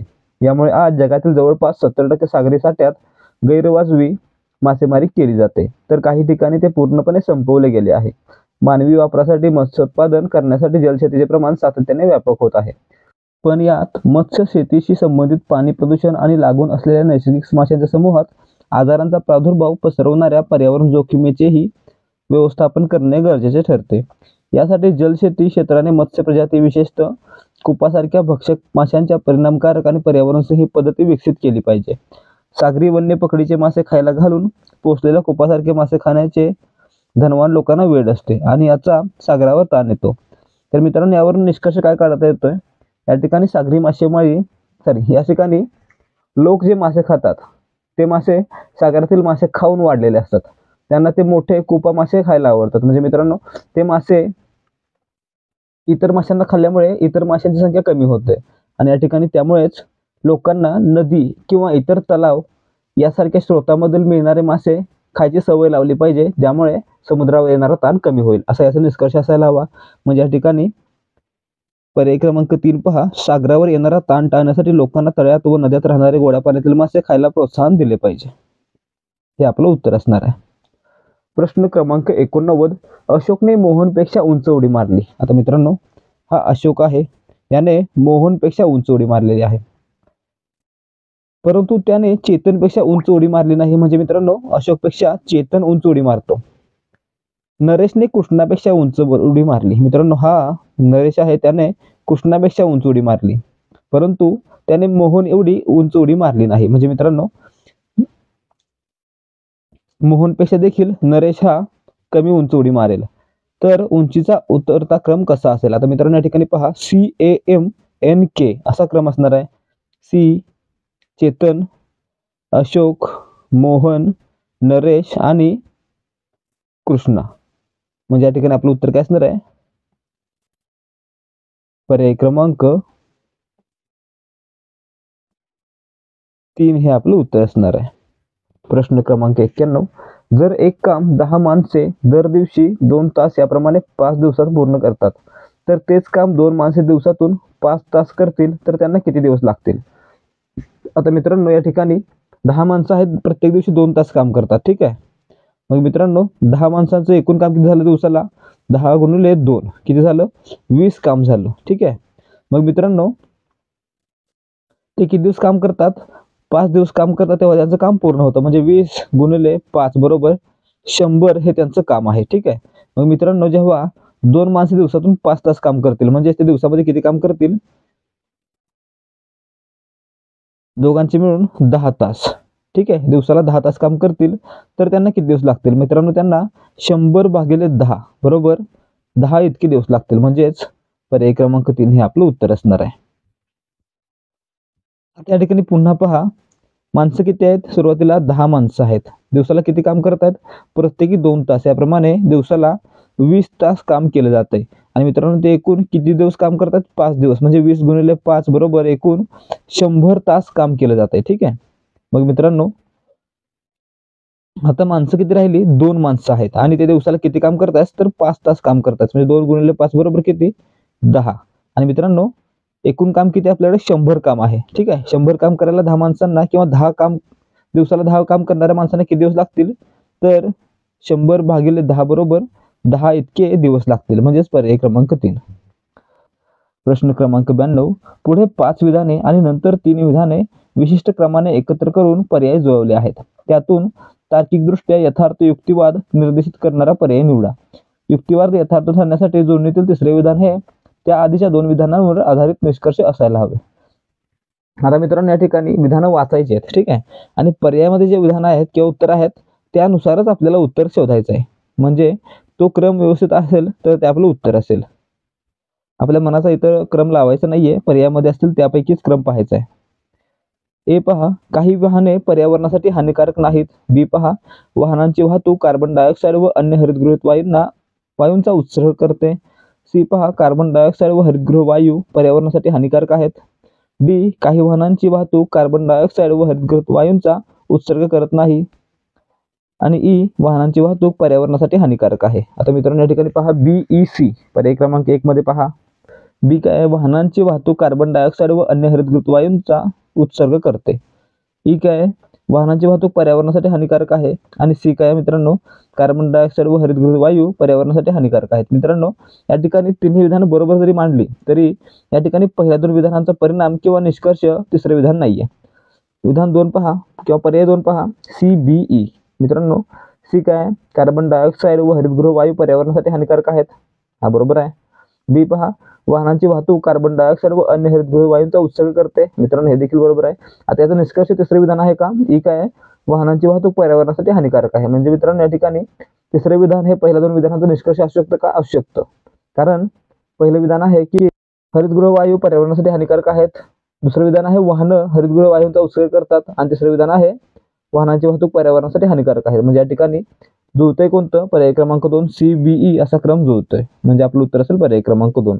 या ठिकाणी जर उत्तर बी मध्ये नसेल तर सी करून पाहायचं किंवा तिसरा पर्याय पाहायचा, त्यानंतर चौथा पर्याय पाहायचा. ज्यामध्ये उत्तर असेल ते योग्य क्रम असेल. जो क्रम योग्य असेल ते उत्तर असेल. प्रश्न क्रमांक 93. पुढील क्रमिकेमध्ये प्रश्नचिन्हाच्या जागी योग्य पर्याय निवडा. 32, 33, 37, 46, 62 ... आता मित्रांनो या ठिकाणी काय केलेलं आहे? 32 मध्ये 1 चा वर्ग मिळवलेला आहे. ठीक आहे. 32 अधिक 1 33. 33 मध्ये 2 चा वर्ग, 2 चा वर्ग किती? 4. 33 अधिक 4 37. 37 मध्ये 3 चा वर्ग किती? 9 आहे. 37 अधिक 9 बरोबर 46. 46 मध्ये 4 चा वर्ग 16. 46 अधिक 16 बरोबर 62. आणि आता 62 मध्ये मित्रांनो काय मिळवायचं आहे? 5 चा वर्ग किती? 25 आहे. 62 अधिक 25 बरोबर 62 अधिक 5 67 अधिक 20 87. म्हणजे या ठिकाणी पर्याय क्रमांक 2 आपलं उत्तर असणार आहे 87. प्रश्न क्रमांक 94. 3 व्यक्तींच्या वयाची सरासरी 60 वर्षे आहे. त्यांच्या वयाचे गुणोत्तर 2:3, 4 असे आहे. सर्वात तरुण आणि सर्वात वयस्कर व्यक्तींच्या वयातील फरक किती? आता मित्रांनो या ठिकाणी 3 व्यक्तींच्या वयाची सरासरी 60 वर्ष आहे. म्हणजे त्यांचं एकूण वय किती असेल? 60 गुणिले 3 किती? 180. ठीक आहे. आणि मित्रांनो त्यांच्या वयाचं गुणोत्तर किती आहे? 2:3, 4 आहे. म्हणजे या ठिकाणी आपल्याला काय करायचं आहे? 2 अधिक 3 अधिक 4 करायचं आहे. किती होईल? 2 आणि 3 5 आणि 4 9. म्हणजेच 9 हे त्यांच्या वयाच्या गुणोत्तराची बेरीज आहे. मग मित्रांनो आता या एका युनिटची 9 मधील एका युनिटची व्हॅल्यू काढायची म्हणजे आपल्याला काय करायला लागेल? 180 ला 9 न भागायला लागेल. 180 भागिले 9 बरोबर 9 1 9 9 2 18 किती आलं? 20 आलं. ठीक आहे. 180 भागिले 9 बरोबर 20. आता मित्रांनो या ठिकाणी पहिल्या व्यक्तीचं वय कसं काढायचं? या 20 न 2 ला गुणायचं. ठीक आहे. 20 2 40. पहिल्या व्यक्तीचं वय आहे 40. नंतर दुसऱ्या व्यक्तीचं वय 20 न 3 ला गुणायचं 60 येईल. आणि नंतर तिसऱ्या व्यक्तीचं वय किती आहे? 20 न 4 ला गुणायचं किती? 80. मग मित्रांनो पहिली व्यक्ती आणि तिसऱ्या व्यक्ती यांच्या वयातील फरक किती आहे? 80 वजा 40 बरोबर 40 वर्ष. म्हणजेच या ठिकाणी पर्याय क्रमांक 3 हे आपलं उत्तर असणार आहे. प्रश्न क्रमांक 96. 2 संख्यांचे गुणोत्तर 3:4 या प्रमाणात आहेत. व त्यांच्या वर्गांची बेरीज जर 400 असेल तर त्या संख्या कोणत्या? आता मित्रांनो या ठिकाणी काय करूया, पहिली संख्या बरोबर काय मानूया, 3a मानूया, दुसरी संख्या बरोबर 4a मानूया. मग मित्रांनो या ठिकाणी 3a चा वर्ग अधिक 4a चा वर्ग बरोबर किती आहे, 400 आहे. मग मित्रांनो आता या ठिकाणी पहा 3 त्रिक 9 a चा वर्ग अधिक 4 चौक 16 a चा वर्ग बरोबर 400. मग मित्रांनो a चा वर्ग, मग मित्रांनो यांची बेरीज केली किती झाली, 25 a चा वर्ग बरोबर 400. तर मित्रांनो a बरोबर a चा वर्ग बरोबर काय असणार आहे, पुढची स्टेप पहा, a चा वर्ग बरोबर 400 भागिले a सोबत असलेलं 25 इकडे भागिले झाले. ठीक आहे, 400 भागिले 25 बरोबर किती, 16. a चा वर्ग बरोबर 16 असेल तर a बरोबर किती, वर्गमुळात 16 म्हणजेच 4. a बरोबर 4 आहे. मग मित्रांनो संख्या काय आहेत आपल्याकडे, एक आहे 3a आणि दुसरी आहे 4a. मग मित्रांनो 3a गुणिले 4 सॉरी मग मित्रांनो 3a बरोबर काय असणार आहे, 3 गुणिले 4 बरोबर 12. पहिली संख्या आहे 12 आणि दुसरी संख्या 4 गुणिले 4, कारण दुसरी संख्या 4a आहे म्हणून 4 गुणिले 4 बरोबर 16. म्हणजे पहिली संख्या 12 आणि दुसरी संख्या 16 असेल, म्हणजेच पर्याय क्रमांक 1 आपलं उत्तर असणार आहे. पुन्हा एकदा पहा शॉर्ट मध्ये, पहिली संख्या आपण काय मांडली त्या प्रमाणानुसार 3a, दुसरी संख्या 4a, 3a चा वर्ग अधिक 4a चा वर्ग बरोबर किती, 400. ठीक आहे, मग मित्रांनो आता हे सोडवा, 3 चा वर्ग 9 a वर्ग अधिक 4 चा वर्ग 16 a वर्ग बरोबर 400. ठीक आहे, मग मित्रांनो यांची बेरीज किती झाली, 25a झाली. ठीक आहे, 25a वर्ग बरोबर 400. मग मित्रांनो a चा वर्ग बरोबर काय, 400 आणि हे 25 इकडून भागिले होईल, 400 भागिले 25 बरोबर 16. ठीक आहे, a चा वर्ग बरोबर काय आलं, 16 आलं. मग a बरोबर काय असणार आहे, a बरोबर वर्गमुळामध्ये 16 बरोबर काय 4. a बरोबर 4 आहे आणि पहिली संख्या काय आहे मित्रांनो, 3a, दुसरी संख्या 4a. मग आता या ठिकाणी a ची किंमत ठेवूया, 3 गुणिले 4 बरोबर किती, 12. आणि या ठिकाणी देखील a ची किंमत ठेवूया, किती आहे, 4 आहे. 4 गुणिले 4 बरोबर 16. म्हणजे या ठिकाणी आपलं उत्तर काय आहे, पर्याय क्रमांक 1. प्रश्न क्रमांक 97, नेहाचा पगार अगोदर 10% कमी केला व नंतर तेजीमुळे तो 30% वाढवला, तर मूळच्या पगारात किती टक्के वाढ झाली? समजा नेहाचा पगार मित्रांनो 100 रुपये इतका होता, मग त्याच्यामध्ये सुरुवातीला 10% कपात करण्यात आली, म्हणजेच 100चं 10% कमी केलं, किती झालं, 100 भागिले 10, तर 10 भागिले 100 गुणिले 100, 0 0 गेले, 0 0 गेले, 10 रुपये कमी केले. ठीक आहे मित्रांनो, 100 मधून 10% म्हणजे 10 रुपये कमी केले. आता तिचा पगार किती आहे, 90 रुपये. मग मित्रांनो आता काय केलं, पुन्हा या 90 रुपयामध्ये 30%ची वाढ झाली, म्हणजेच 90 गुणिले 30 छेद 100, हा 0 0 गेला, हा 0 0 गेला, म्हणजेच 27. ठीक आहे, काय झालं, 27 रुपयांची वाढ झालेली आहे. तर मित्रांनो या ठिकाणी तिचा पगार किती झालेला आहे आता, 90 अधिक 27 किती, 117. आधी किती होता, 100, म्हणजे किती वाढ झालेली आहे, 17 वाढ झालेली आहे. आणि मित्रांनो हे 17 आहे, आधीच्या 100चे किती टक्के असणार आहे, 17% असणार आहे, म्हणजेच पर्याय क्रमांक 1 आपलं उत्तर आहे. प्रश्न क्रमांक 98, सोमा पूर्वेकडे 10 किलोमीटर चालत गेला. मित्रांनो आपल्याला उत्तर माहिती आहे, वर असते. ठीक आहे, आपण वर उत्तर दिशा दाखवतो, नॉर्थ, नंतर त्याच्या खाली साऊथ, नंतर उजव्या बाजूला पूर्व आणि डावीकडे पश्चिम. ठीक आहे, अशी दिशा असते. तर मित्रांनो आता पहा, सोमा पूर्वेकडे 10 किलोमीटर चालत गेलेला आहे, म्हणजे मित्रांनो सोमा या ठिकाणी होता, तो पूर्वेकडे 10 किलोमीटर चालत गेला, त्यानंतर वळून दक्षिणेकडे 2 किलोमीटर गेला, हा 2 किलोमीटर आला, त्यानंतर तो पुन्हा पूर्वेकडे वळून 2 किलोमीटर गेला. ठीक आहे, 2 किलोमीटर गेला, त्यानंतर तो वळून उत्तरेकडे 7 किलोमीटर गेला, उत्तरेकडे 7 किलोमीटर गेला. ठीक आहे, तर त्याच्या सुरुवातीच्या स्थानापासून ते सध्याच्या स्थानापर्यंत अंतर किती आहे? आता मित्रांनो या ठिकाणी पहा, ही लाईन पुढे वाढवूया, हे आधीच अंतर किती 10 होतं आणि याच्यामध्ये हे 2 म्हणजेच एकूण अंतर किती झालं 10 अधिक 2 12. ठीक आहे. आता मित्रांनो हे किती आहे 7 किलोमीटर आहे आणि यामधून हे 2 वजा केलं पाहिजे म्हणजेच 7 वजा 2 हे अंतर झालं म्हणजेच 5 हे अंतर झालं. मग मित्रांनो आता या ठिकाणी काटकोनात तो वळतोय म्हणून या ठिकाणी काय करायचं आपल्याला पायथागोरसचं प्रमेय वापरायचं. काय असतं कर्ण वर्ग बरोबर म्हणजेच सोमाचं आधीच्या स्थितीपासून नंतरच्या स्थितीपर्यंतचं अंतर बरोबर पहिली बाजू वर्ग किती आहे 12 अधिक दुसरी बाजू वर्ग किती आहे 5. 12चा वर्ग 144 आणि 5चा वर्ग 25 बरोबर किती 169. म्हणजेच 169 वर्गमूळ असेल ते काय असेल सोमाचं त्याच्या आधी स्थितीपासून नंतरच्या स्थितीपर्यंतचं अंतर असेल. म्हणजे या ठिकाणी 69चं वर्गमूळ काय आहे 13. म्हणजे या ठिकाणी पर्याय क्रमांक 1 आपलं उत्तर असेल. सोमा त्याच्या आधीच्या ठिकाणापासून 13 किलोमीटर अंतरावर आहे. प्रश्न क्रमांक 99 जर द 10 दराने 2 वर्षांसाठी ठेवली तर त्यावर मिळणाऱ्या सरळ व्याज व चक्रवाढ व्याज यातील फरक 750 आहे तर ते रक्कम किती. आता मित्रांनो यासाठी एक फॉर्म्युला वापरायचा आहे. काय आहे सरळ व्याज आणि चक्रवाढ व्याज यांच्यातील फरक बरोबर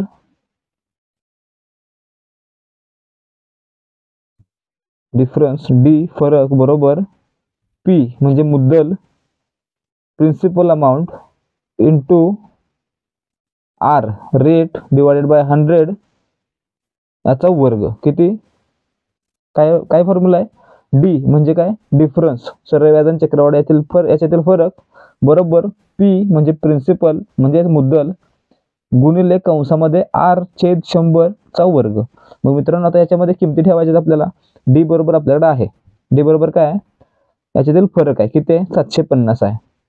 750 बरोबर आपल्याला प्रिन्सिपल काढायचं आहे. ठीक आहे प्रिन्सिपल अमाऊंट काढायचे आहे. पी गुणिले रेट किती आहे 10 आहे भागिले 100 याचा वर्ग. ठीक आहे. आता मित्रांनो या ठिकाणी वर्ग आहे तो वर्ग करून पाहूया काय होईल. सुरुवातीला तर या शून्याला हा शून्य जाईल. ठीक आहे. नंतर काय होईल 1/10 चा वर्ग काय होतो 1/10 चा वर्ग काय होणार आहे 1/100 होणार आहे. ठीक आहे. 1 चा वर्ग 1 आणि 10 चा वर्ग 100 म्हणजेच या ठिकाणी पहा 750 बरोबर पी इंटू 1/100 असं होईल. मग मित्रांनो या ठिकाणी पी बरोबर काय करणार आहे आपण हे 1/100 आहे ते उलट करून इकडे येईल म्हणजेच पी बरोबर पी बरोबर 750 गुणिले 1/100 काय होईल 100/1 म्हणजे या ठिकाणी 100च राहील. म्हणजेच पी किती असणार आहे किंवा प्रिन्सिपल अमाऊंट किती असणार आहे 750 गुणिले 100 बरोबर 75,000 म्हणजेच ऑप्शन 1 आपलं उत्तर असणार आहे. प्रश्न क्रमांक 100 1/856 गुणिले 592 अधिक 1/856 गुणिले 264 वजा 1/592 गुणिले 264. आता मित्रांनो या ठिकाणी काय करायचं पहा या ठिकाणी काय करतोय आपण तिरकस गुणाकार करू. मग या ठिकाणी काय होईल 264. ठीक आहे. तिरकस गुणाकार केल्यानंतर पहा अधिक 592 वजा 856 छेद 856 गुणिले 592 गुणिले 264. मित्रांनो याची जर एकूण व्हॅल्यू काढली तर ती किती येणार आहे 0 येणार आहे. म्हणजे या ठिकाणी आपलं उत्तर काय ऑप्शन 3. या ठिकाणी सोडवण्याची पद्धत फार काही मोठी आपल्याला कळणार नाहीये किंवा या ठिकाणी तिरकस गुणाकार करून फक्त एकामधून दुसरं वजा करायचं आहे आणि आपल्याला आपलं उत्तर मिळेल. म्हणजे या ठिकाणी उत्तर काय आहे पर्याय क्रमांक 3. विद्यार्थी मित्रांनो आजसाठी फक्त एवढंच. आज आपण काय पाहिलं 2022 ची गट क सेवा पूर्व परीक्षेची प्रश्नपत्रिका पाहिली. आणि मित्रांनो जर तुम्हाला या व्हिडिओमधील माहिती समजली असेल आणि हा व्हिडिओ तुम्हाला आवडला असेल तर व्हिडिओला एक लाईक करा. त्याचबरोबर याच प्रकारचे आणखी PYQ आणि सराव प्रश्नपत्रिका पाहण्यासाठी देहाधिकारी स्पर्धा परीक्षा मंच या आपल्या हक्काच्या YouTube चॅनलला सबस्क्राईब करा. त्याचबरोबर चॅनलवर जे काही व्हिडिओ अपलोड केले जातात आणि जी माहिती पुरवली जाते ती तुमच्यापर्यंत वेळेवर आणि लवकरात लवकर पोहोचावी यासाठी बेल आयकॉनवर क्लिक करा आणि ऑल वर सेट करा. भेटूया या सिरीजच्या पुढच्या भागामध्ये. जय हिंद जय महाराष्ट्र.